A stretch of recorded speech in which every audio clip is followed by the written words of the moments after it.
ना करें कुछ भी करें। देखिए थोड़ा सा अगर इंसान को सुकून मिलता है ना तो इंसान भी खुश होता है कि हाँ, सरकार हमारी सुरक्षा से खुश है, जो भी हमें इतनी सुविधाएं दे रही है।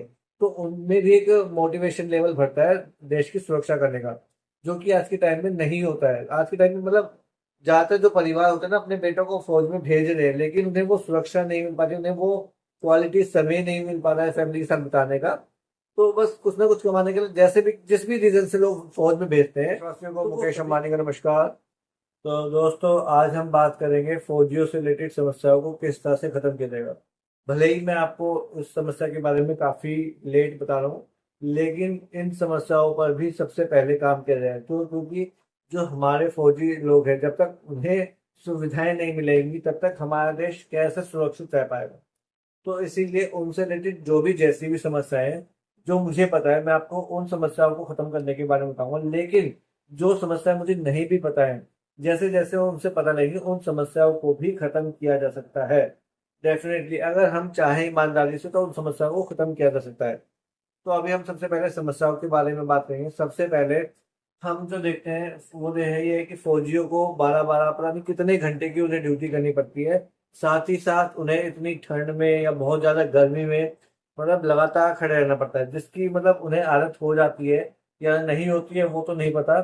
तो सबसे पहले उन्हें वो फैसिलिटी प्रोवाइड करवाई जाएगी कि उन्हें इतनी मुश्किलों में ना खड़े होना पड़े, जिसके लिए या तो उनके लिए कोई भी यूनिफॉर्म वगैरह कुछ भी जो भी होगा वो बनाने की कोशिश की जाएगी। भले ही अभी हम कितना ही कह लें कि हाँ वो अच्छे से कपड़े मजबूत पहने जो भी पहने, एग्जैक्टली मुझे नहीं पता है कि वो उन कपड़ों में उनकी ठंड बसती है नहीं बसती, या गर्मी से बचने के उपाय होते नहीं होते। लेकिन उनके हिसाब से जैसे कि मैंने आपको बताया कि हर फील्ड में लोगों को लगाया जाएगा, तो डेफिनेटली उससे रिलेटेड जो भी फौजियों से रिलेटेड कपड़े वगैरह की है उसके रिलेटेड भी रिसर्च की जाएगी। और किस तरह के कैसे कपड़े बनाए जा सकते हैं वो सब रिसर्च की जाएगी, चाहे कितने ही साल लग जाए, जिससे कि फौजियों को ठंड और गर्मी दोनों में बचने के सुविधाएं प्रोवाइड करवाई जा सके।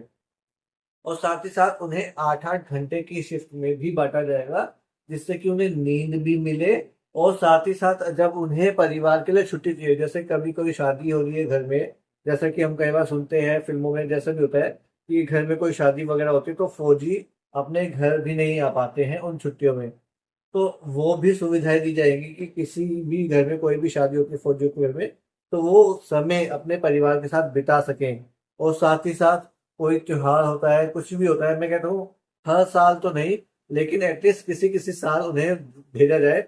और इस तरह से मतलब उन्हें इस तरह से मतलब सुरक्षा दी जाएगी कि कभी भी वो कहीं भी जाते हैं, जैसे कि हम देखते हैं कि बड़े बड़े लोगों को फ्री की सुविधाएं मिलती हैं, एरोप्लेन से विदेश घूम रहे हैं, ये कर रहे हैं वो घूम रहे हैं, तो उन्हें वो भी सुविधाएं दी जाएगी कि अगर वो अपने घर जा रहे हैं तो बाय ट्रेन ना जाके वो बाय एरोप्लेन जाए और उसका सारा खर्चा सरकार उठाए या मैं उठाऊं, कोई भी उठाए, लेकिन ये मेक श्योर करें उन्हें एक आराम की जिंदगी थोड़ी दी जाएगी। देखिए आराम की जिंदगी में ये नहीं कह रहा कि वो फाइट ना करें कुछ भी करें। देखिए थोड़ा सा अगर इंसान को सुकून मिलता है ना तो इंसान भी खुश होता है कि हाँ, सरकार हमारी सुरक्षा से खुश है, जो भी हमें इतनी सुविधाएं दे रही है।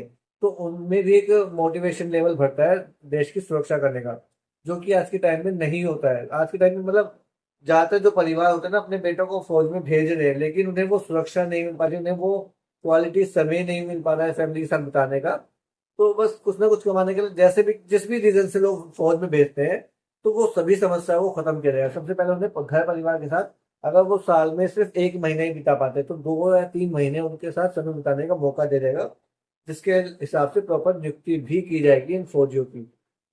चाहे वो सियाचिन के बॉर्डर पे हो, चाहे वो पाकिस्तान के बॉर्डर पे हो, चाहे कहीं पर भी हो, हर जगह। जैसे कि मैंने बताया इस देश में इतने युवा हैं जो कि खाली घूम रहे हैं और अपनी इतनी दादागिरी दिखाते हैं। मतलब गलत काम भी करते हैं ना तो भी इतनी दादागिरी दिखाते हैं जैसे कि हम ही बहुत कुछ हो गए। तो ऐसे लोगों को अगर समझाया जाए कि आप सही काम करेंगे और सही काम करते हुए अगर आप ये दादागिरी दिखाते हैं ना, तो डेफिनेटली आपको कोई भी कहने वाला कुछ नहीं है। और आपको उस केस में किसी से डरने की भी जरूरत नहीं है। अभी आप कोई गलत काम करते हैं कुछ भी करते हैं तो आपको कहीं ना कहीं डर तो महसूस होता होगा ना, तो वो डर आपको महसूस नहीं होगा। एक बार आप सही का साथ तो दीजिए, फिर देखिए मन में क्या मतलब एक फीलिंग्स आती है, अलग ही फीलिंग्स आती है। वो इंसान सही होता है ना, मैंने इतनी बार मतलब काम किए, कुछ भी किया है, मैं किसी से नहीं डरता। क्यों? क्योंकि मुझे पता है मैं सही हूं, तो मैं क्यों डरूं भाई? अगर मैं गलत हूँगा तो मैं डरूंगा ना। लेकिन आज के टाइम में कोई इंसान सही भी होता है ना, अब आप कहना चाह रहे होंगे कि कोई इंसान सही भी होता है ना तो भी डरता है। वो डरता है इसलिए क्योंकि कहीं कोई उसे गलत आदमी कुछ कह ना दे, ये चक्कर होता है। लेकिन फ्यूचर में इस तरह की फैसिलिटीज की जाएंगी कि अगर कोई बंदा सही है ना, तो उसे इस तरह से लड़ने की और दिमाग मतलब IQ वगैरह सब इस तरह से दे देगा कि कब किस परिस्थिति में कैसे उसे बिहेव करना है, कब किस तरह से दूसरे लोगों का की सहायता लेनी है, कुछ भी करना है, वो उन्हें प्रॉपर ट्रेनिंग दी जाएगी। हर एक इंडिविजुअल को, जो भी इंसान सही होगा। और मैं कहता हूँ अगर कोई इंसान बिजनेस कर रहा है, जॉब कर रहा है, कुछ भी कर रहा है, कोई भी कैसी भी प्रॉब्लम आती है ना, उसे छोटी से बड़ी कोई भी समस्या है ना, उसकी कंप्लेंट से रिलेटेड एक हेल्पलाइन नंबर बनाया जाएगा, जिससे कि कहीं पर भी इंसान को किसी भी गलत चीज से समझौता ना करना पड़े, जो कि हम आज के समय में करने के लिए बहुत जगह मजबूर हो जाते हैं। हम सोचते हैं क्या यार, छोटी छोटी चीजों के लिए हम कोर्ट जाएंगे, ये करेंगे, वो करेंगे। तो वो चीजें ना करके इस तरह से फैसिलिटीज की जाएंगी कि जब जहां पर न्याय मिलना चाहिए, जितनी लिमिट तय तय लिमिट के अंदर, वो उसे मिल जाए तुरंत, और लोगों को ये ना रहे कि यार पचड़े में पड़ना पड़ेगा इसलिए रहने दे। तो वो सब काम नहीं किए जाएंगे। तो अभी फौजियों की बात करते हैं दोबारा पलट के। तो फौजियों की व्यवस्था की जाएगी, साथ ही साथ उनके सुरक्षा से रिलेटेड, चाहे उन्हें बुलेट प्रूफ जैकेट हो। बुलेट प्रूफ जैकेट मुझे नहीं लगता कि उनकी भी कुछ काम की होती है, तो बुलेट प्रूफ जैकेट्स भी बेस्ट क्वालिटी की बनाई जाएंगी। और उनके हथियार भी जो होते हैं, जैसा कि जवान मूवी आई थी, जवान मूवी में शाहरुख खान बताता है कि वो सीमा के पास गए थे, वहां पर उनके हथियार टाइम पर चले ही नहीं। अगर ऐसी सिचुएशन आती होगी ना, तो जो भी कंपनी हथियार बनाने वाली होगी, उनसे पूछा जाएगा क्या मिलता है आपको? अपने देश की सुरक्षा को ही आप खराब कर रहे हैं, जो भी कर रहे हैं आप समझिए। हमारे फौजियों की जान भी उतनी ही महत्वपूर्ण है जितने आपके परिवार में आपके बेटे बेटी और आपके पति पत्नी की जरूरी है। क्या उनकी जान ज्यादा जरूरी नहीं है? अगर वो ही नहीं रहे तो आपकी सुरक्षा कौन करेगा? अभी आप भले ही पैसे के लिए कुछ भी हथियार बेच रहे हैं जो चल नहीं रहे हैं, अगर हमारी सुरक्षा अगर खत्म हो गई तो समझिए आप, जो जिसके लिए आप किसी के लिए भी कर रहे हैं, आप सोच रहे हैं कि पड़ोसी देश से अपने संबंध बन जाएंगे, ये बन जाएंगे, वो बन जाएंगे, तो वो इंसान भी आपको छोड़ेगा नहीं। अगर जब उसका पलड़ा भारी हो गया ना, तो वो इंसान भी छोड़ेगा नहीं। तो इसीलिए हम अपने देश के फौजियों की भी सुरक्षा को भी ध्यान में रखना चाहिए। और जो भी बेस्ट क्वालिटी के हथियार होते हैं, उनका निर्माण करना चाहिए। और जो कि अगर कंपनी नहीं करती होगी तो डेफिनेटली उस पर भी प्रॉपर काम किया जाएगा। जैसे भी जो भी बुलेट प्रूफ जैकेट हो गई, bullet proof cap, bullet proof चश्मा, जो भी जैसे भी उपाय होंगे, जो कि मुझे थोड़े बहुत पता है, जो कि मुझे लगता है कि हाँ ये होना चाहिए फौजी के बाद। तो अपन एक स्पाई की तरह, जासूस की तरह काम करेंगे फौजी होते हुए भी। हर तरह से इंसान को 360 डिग्री बना दिया जाएगा कि कोई भी कैसी भी सिचुएशन हो, उन्हें पता होना चाहिए कि कैसे व्यवहार करना है। क्योंकि इराक या इसराइल जैसे देश मैंने आपको बताया, उसमें इस तरह से अपने फौजियों को ट्रेनिंग दी जाती है। मैंने एक बार एक वीडियो देखी थी जहाँ पे उस देश के कुछ लोगों को कुछ आतंकवादियों ने बंदी बना लिया। और उस देश ने पता क्या किया? उस देश के जो सिपाही थे, जो भी फौजी थे, वो चुपके से रात में गए, सारे आतंकवादियों को मार गिरा के अपने देश के लोगों को चुपचाप वहां से निकाल रहा है। इतनी ताकत है उन लोगों में। अपने एक भी नागरिक को कुछ भी नहीं होने देते वो, चाहे वो उनके वैल्यू का हो ना हो, चाहे अमीर इंसान हो, चाहे वो आम इंसान हो, कोई भी हो। वो किसी को भी, किसी की भी जान को कम नहीं आंकते। अपने देश के हर इंसान की जान को हमें कम नहीं आंकना, हमें हर किसी को लड़ने की ट्रेनिंग देनी होगी इस तरह से। और फौजियों के लिए भी खाने पीने की व्यवस्था सब रखी जाएगी, जो कि बहुत सी वीडियो पहले पास में वायरल हुई है कि हमें खाना अच्छा नहीं मिलता है, हमें ये प्रॉब्लम होती है, वो प्रॉब्लम होती है। जो कि उच्च अधिकारी होते हैं ना, वो ध्यान देते ही नहीं है। अरे भाइयों, आप भी कभी थे, मानता हूँ, चलो आपको भी प्रॉब्लम फेस करनी पड़ी होगी कभी, लेकिन अब आप ऊपरी लेवल पे आ गए, आप कम से कम उनकी प्रॉब्लम तो सुनिए। अगर आप उनकी प्रॉब्लम नहीं सुनेंगे तो वो कैसे देश की सुरक्षा में सही से तत्पर रहेंगे? तो ये सब चीजें करनी है। और जो भी फौजियों की, जो भी कोई किसी का बेटा मर गया फौज में रहते हुए, उसे जो भी मिलना चाहिए था, सुरक्षा बेनिफिट जो भी मिलने चाहिए थे, वो नहीं मिलते हैं।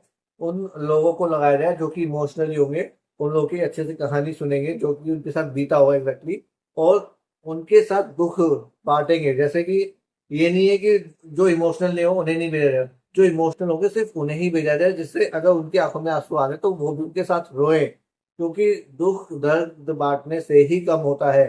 जब सामने वाले को दिखेगा कि हाँ ये हमारा दुख दर्द समझता है, तो डेफिनेटली वो अपना दुख दर्द बताएंगे भी। क्योंकि कई लोग तो होते हैं सिर्फ मजे लेने के लिए दुख दर्द सुनते हैं, लेकिन उनकी प्रॉब्लम सॉल्व नहीं कर पाते।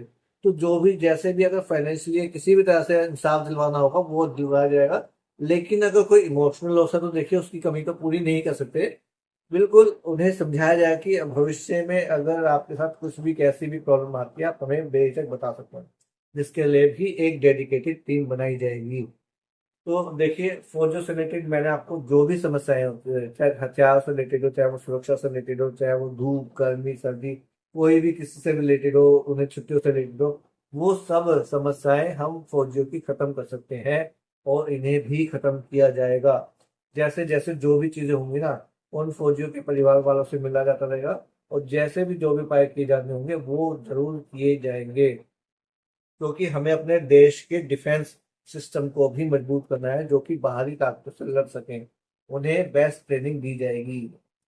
तो देखिए अभी मैंने आपको इस वीडियो में बताया, अगर आपको वीडियो अच्छी लगी तो आप इसे दोस्तों जानने वालों के साथ शेयर कर सकते हैं। अभी हम शुरू करेंगे श्रीमद् भगवद गीता के दूसरे अध्याय के 18वें श्लोक का संस्कृत में रूपांतरण से। अंतवंत इमे देहा नित्य स्योक्तः शरीरिणः अनाशिनो अप्रमेस्य तस्मादुद्धेस्व भारत। अर्थात अविनाशी अप्रमेय तथा शाश्वत जीव के भौतिक शरीर का अंत अवश्य भावी है। अतः हे भरतवंशी युद्ध करो। सारांश। भौतिक शरीर स्वभाव से नाशवान है, यह तत्क्षण नष्ट हो सकता है और 100 वर्ष बाद भी। यह केवल समय की बात है, इसे अनंत काल तक बनाए रखने की कोई संभावना नहीं है। किंतु आत्मा इतना सूक्ष्म है कि इसे शत्रु देख भी नहीं सकता, मारना तो दूर रहा। जैसा कि पिछले श्लोक में कहा गया है, यह इतना सूक्ष्म है कि कोई इसके मापने की बात सोच भी नहीं सकता। अतः दोनों ही दृष्टि से शोक का कोई कारण नहीं है, क्योंकि जीव जिस रूप में है ना तो उसे मारा जा सकता है, ना ही शरीर को कुछ समय तक या स्थायी रूप से बचाया जा सकता है। पूर्ण आत्मा के सूक्ष्म कण अपने कर्म के अनुसार ही यह शरीर धारण करते हैं। अतः धार्मिक नियमों का पालन करना चाहिए। वेदांत सूत्र में जीव को प्रकाश बताया गया है, क्योंकि वह परम प्रकाश का अंश है। जिस प्रकार सूर्य का प्रकाश सारे ब्रह्मांड का पोषण करता है, उसी प्रकार आत्मा के प्रकाश से इस भौतिक देह का पोषण होता है। जैसे ही आत्मा इस भौतिक शरीर से बाहर निकल जाता है, शरीर सड़ने लगता है। अतः आत्मा ही शरीर का पोषक है। शरीर अपने आप में महत्वहीन है। इसीलिए अर्जुन को उपदेश दिया गया कि वह युद्ध करे और भौतिक शारीरिक कारणों से धर्म की बलि न होने दे। तो दोस्तों आज के लिए इतना ही। और मैं आपको दोबारा कहना चाहूंगा, अगर आपको वीडियो अच्छी लगी हो तो आप इसे जानने वालों के साथ शेयर कर सकते हैं। इसे आप वायरल कीजिए इतना जितना कि आप कर सकते हैं, क्योंकि अभी इस देश की आगे भी कुछ ऐसी बहुत सी समस्या है जो कि शायद आप लोगों को ना दिखाई पड़ रही हो, लेकिन वो मैं बहुत क्लियरली देख सकता हूँ कि वो समस्या क्या है, जो कि मैं अभी आपको आगे आने वाली और वीडियो में बताऊंगा। जो कि बहुत गहरी प्रॉब्लम है, जो कि बहुत ही कम लोगों ने अपने आसपास वो चीज नोटिस की होगी। तो दोस्तों बस आज के लिए इतना ही। धन्यवाद और जय हिंद।